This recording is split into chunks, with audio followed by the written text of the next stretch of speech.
Hey everybody, welcome back to the channel. So far in this series, we've explored operating systems, browsers, and I've shared my personal favorites, Linux Mint, Debian Edition, and the Gecko-based FLOSS browser. So if you haven't checked out those videos yet, highly recommend you go and do that. But today we are going to dive into something equally, if not more important, and that's how to keep yourself safe in the digital world. So specifically, how can you use FLOSS or FOSS solutions to manage your access to just the multiple services that are out there across your devices? So we're going to cover today, I think, three main categories of providers that are trying to help you prove, first of all, what you know, secondly, what you have, and then finally, who you are. And what we'll also do is look at those who are focused on trying to help you manage a combination of all of those and the future of authentication without passwords. Yay. So as always, throughout this video, I'm going to let you know what I'm using and I'm going to let you know the decisions behind it. But that information comes with big caveats, especially in a video where we're talking about security and some of your most private and personal things. So the first one is that I am absolutely not a cyber security professional. While I'm really interested in digital security, I'm not a certified expert. My aim here is literally just to provide insights and starting points, but I won't vouch for the absolute security of anything that I talk about today. It's really important to note it's a fast-moving landscape. There's always change. So that brings me on to my second point: do your own research. I'm going to give you some of the history. I'll give you the sites, the links, the tools to do that. But you need to get out there, talk to people, educate yourself, learn all of the risks, and make your own decisions on what's right for you and your ecosystem, and what your appetite for risk is as well, rather than just listening to some random guy on YouTube. Because this series is focused on FLOSS and FOSS solutions, remember, always check the license, figure out what you can and can't do with it, and never assume that because somebody's recorded in a video that it's FLOSS, but it still is today. That can always change. So let's come on to security and managing your credentials. There's a few things that I won't be talking about in this video. One is social authentication, because they're typically but not always reliant on proprietary solutions. And I'm also not going to be covering things like digital wallets or decentralized identifiers. I think these solutions are still pretty early in their life cycle compared to everything else that we're going to talk about today, but that may well be one for the future, and everything else is fair game. So let's start our journey with the oldest and most widespread method. That is what you know. So history time. Back in the 60s at MIT, Professor Fernando Corbado and his team made a groundbreaking contribution by effectively developing the first username and password combination for something that they were working on called the compatible time-sharing system. Names have come far since then, and this was being used on the IBM 7094, which I've got a picture of here, and I'll include the link to where I've got this too. It's kind of a fascinating background. The method was revolutionary for its time, and it allowed multiple users to maintain privacy over their files on a shared system, something that we take for granted today, but was very novel and new back then. So the history of passwords came about in the 60s, but as our digital world expanded, as we had a proliferation of devices, the limitation of passwords became pretty clear. We've all experienced them. Human memory sucks. Not very good at storing lots of complex passwords. It wasn't really built for that. So what we did was we wrote down passwords on sticky notes, spreadsheets, or even shared them with others, and that completely diluted their effectiveness. So for convenience, people began reusing passwords across multiple accounts, which became a massive security risk when one account was inevitably compromised. So I think the problem is now as well, they're so open to brute force attacks. It's becoming easier and easier and easier to crack passwords. So they're not very good at the moment, but we still have to use them in a lot of services. So things moved on from our friend, the IBM 7094. And in the late 90s, early 2000s, browsers like Internet Explorer and, do I have that one missed? I've missed it. Internet Explorer and Netscape Navigator basically started to build in password storage into the browser because they knew that was a place that you would use a lot of passwords. But also, I think around 2002, Bruce Schneier, I'm going to butcher his surname, released Password Safe. And this was arguably the first dedicated password manager, which is sort of alive and still in use today. But since then, password managers have evolved through around 4 generations. The first generation really used encryption algorithms to secure passwords and gave you a master password that you could use. So a good example of that, still very much going today, is KeePass. The second generation introduced cloud synchronization. So it allowed access across all of your devices. And it was really a first time we saw a proliferation of browser integrated managers such as LastPass. So generation 3 focused really on mobile apps, better security sandboxes, features like autofilling your passwords, biometric unlocking with your thumb. And those of you who use 1Password at that point will know exactly what I'm talking about.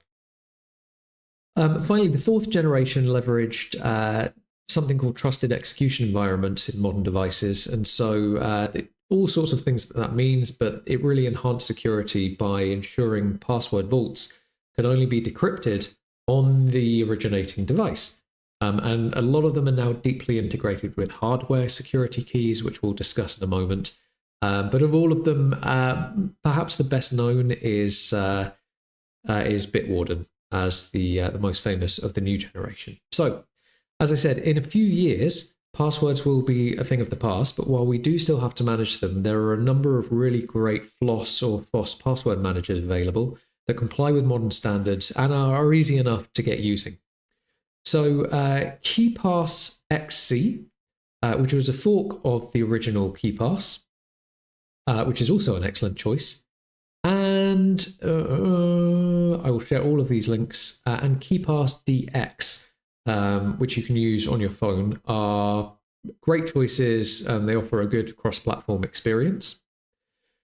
You could also use Vaultwarden, which is a self-hosted alternative to Bitwarden. So if you already use Bitwarden today and you're more interested in self-hosting, going FOSS, then go check out Vaultwarden.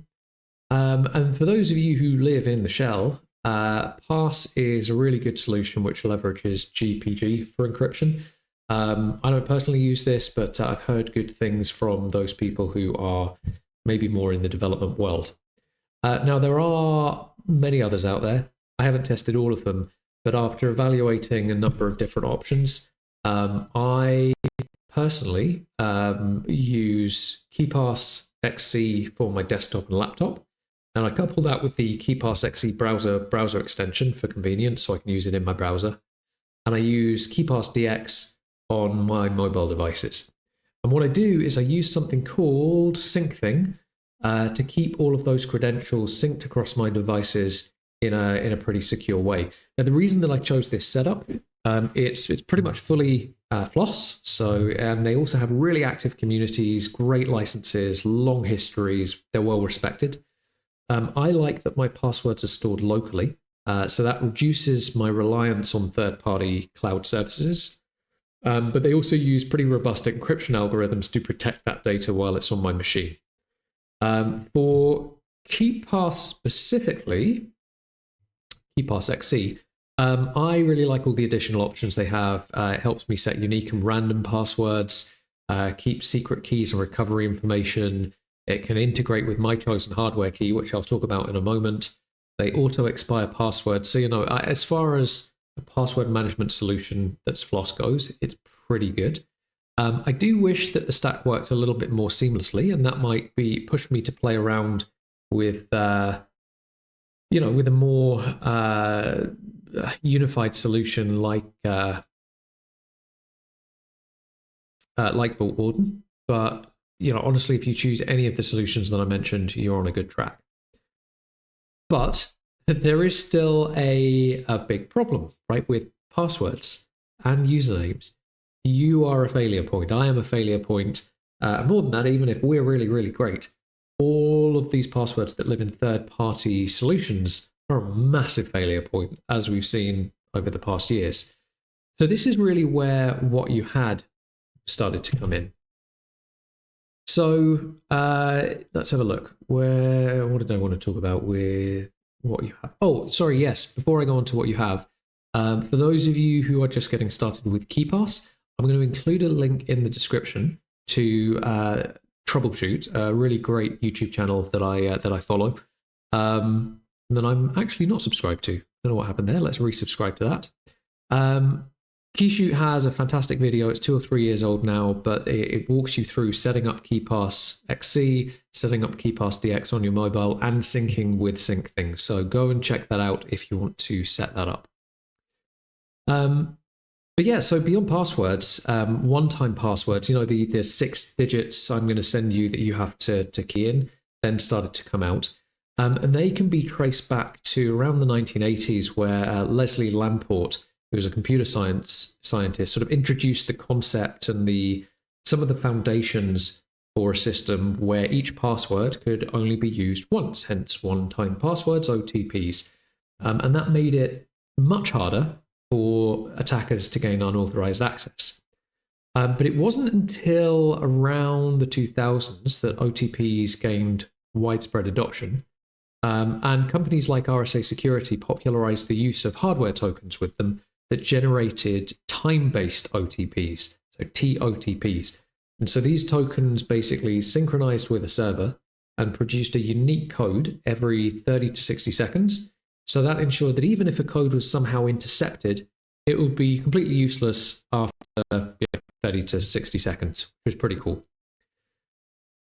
Rolling on the 2010s, this really started to gather steam, and as smartphones became ubiquitous, OTPs evolved even further. So organizations like Google, Microsoft, and Authy sort of started to replace these physical tokens and SMS, and allowed us to generate OTPs directly on our devices and to scan QR codes to bring them onto our devices. And this shift made OTPs more accessible and convenient, but it also maintained their security benefits. Now, again, I'm not sure how long OTPs are going to be around, for reasons I will explain in a minute. But while they are, we do have a couple of great options in the FLOSS world. And it's worth mentioning at this point that some of the password managers I mentioned before do have integrated one-time password solutions. Just a personal preference, in my opinion, if you're using it integrated with your password manager, you're kind of undermining yourself, because if somebody does get access to your master password or magically decrypts your database, and you've got your OTP solution in there, that's problematic. So I like to keep them separated and keep mine on device. And 2 of the best ways to do that, the best providers that I found, were Aegis Authenticator. I don't know how to pronounce this. This is a really great, secure, open source, 2-factor authentication app for managing this. Comes with encrypted backups and a lot of the things that you would need. But also, and I'm really going to butcher this one, Enteauth, which is really sort of privacy-focused, end-to-end encrypted 2-factor. That also comes with CloudSync for very secure, seamless authentication. And honestly, both of these are great. I use Aegis mainly because of its thriving community, and my just personal preference for their UI. I find it easier to use. Whichever one you use, you will be completely fine. They're both really good tools to transition away from the proprietary, closed-down big tech solutions. However, even a lot of our good friendly OTP authenticators have their downsides, right? If you lose your phone, you can potentially be locked out of your account, so you do have a dependency on your device. And there are now quite a few phishing vulnerabilities, right? Sophisticated attackers can still trick you and others into providing OTPs through phone, through fake login pages, through things that look real but actually aren't. So the final thing that I want to talk about today is going to be hardware security keys. So unlike passwords, security keys, I'm going to come back, use public key cryptography. So what that means is when you register a key with a service, your device generates a unique private key, and that never ever leaves the device, stays on there. The service stores something called a public key. So when you log in, your key basically signs an authentication request which verifies your identity, right? It verifies, yes, this is mine, this is the thing that you should expect, without exposing your credentials. And the third party shouldn't ever have that private key. So even if somebody got access to the public key, there's not much they can do about it without the device. So hardware security keys are a really cool thing. And so they started maybe the 90s, 2000s. They were used for corporate authentication, but a lot of them required specialized readers. And the early USB tokens turned out were quite easy to hack. Now, this is really all before Yubico came in with the YubiKey and introduced alongside Google a universal second factor standard, and that made security keys much more user-friendly, arguably much more secure, and really was the grounding for a lot of the hardware security keys that are around today. And Yubico, along with Google and numerous others, came together to build the FIDO Alliance. So if you're looking for the very latest in how we get access to stuff, FIDO Alliance is at the moment where that stuff tends to originate. They've done all sorts of things. They built all sorts of things, created all sorts of compliance standards and certifications and all sorts of different bits and bobs. But one of the cool things they did is create FIDO2, which effectively eliminates the need for passwords altogether, which we'll talk about. So modern hardware security keys are usually FIDO compliant. They have support for different types of protocols, right? FIDO, PGP, SSH, and they'll have things like NFC and USB connectivity so that you can use them across multiple different devices. And some of the good ones integrate with your password managers and mobile authentication, right? So we're at this stage now where if you've got a combination of a password manager, all sorts of good passwords, your hardware key and your smartphone, you're pretty safe. You're not completely safe. You're never completely safe. But the good news is we have some open source options, even in the hardware space. So YubiKey is still by far and away, I will say, the gold standard when it comes to proprietary and more closed source stuff. They, I would argue, are the leader. They were a founder of the FIDO Alliance. So if you don't trust open source hardware keys, if that's a step too far for you, 100% that's the premium direction to go in. But there are several FLOSS-friendly options for those who prefer more open source hardware with strong protection, and they are Nitro Key and Solo Key. So Solo keys are, I believe, still now FIDO2 compliant. It's an open source alternative, very strong security guarantees. They were actually the first open source FIDO2 device. So yeah, really good solution. Go check them out. And the other one is I believe they're Germany-based Nitro Key. So again, these are fully open source security keys. They support all sorts, FIDO2, PGP, SSH, just a whole bunch of things out there. And after evaluating these two and a few different options, I ended up going for the Nitro Key 3C. There are a few reasons for it for me. Open hardware, open firmware for transparency, which I really like. Although I think in security, when things are very open source, there's always a risk in that people can see how they work and can attack them. Personally, I like that because then solutions come up faster. So that's what I would like to support, and I'm prepared to put myself at a little bit of risk. They also have multi-protocol support, so it works with FIDO2, WebAuth, SSH. So that covers a lot of my personal authentication needs. Love the fact that it's USB-C. It's very compact, so I can carry it around with me. Good security. It's sort of resistant to phishing. So I like this. And no, I'm not sponsored by this. I don't know anybody in NitroKey. This was just the one that I found that worked for me. So, yeah, in a few years, I think passwords will be obsolete. But until then, combining a hardware security key with a good password manager is one of the best ways to stay secure.